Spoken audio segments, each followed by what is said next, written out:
তোমরা দুজনেই তো নারায়ণগঞ্জ জব করো। হ্যাঁ ম্যাডাম, এখনো আমরা নারায়ণগঞ্জে আছি।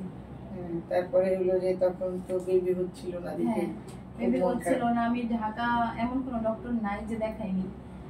আমি ওখানে আইইউআই থেকে শুরু করে আইভিএফ থেকে শুরু করে সবকিছুই করেছি। হ্যাঁ সবই ফেল হয়েছিল আমার। তারপর অনেকেই ম্যাডামের কথা বলেছে, কিন্তু আমি আসিনি যে ঢাকা এত বড় বড় ডাক্তার।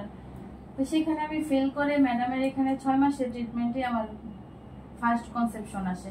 মানে এত দ্রুত ফল পাই, সবটাই সত্যি একেবারে মিরাকেল ছিল।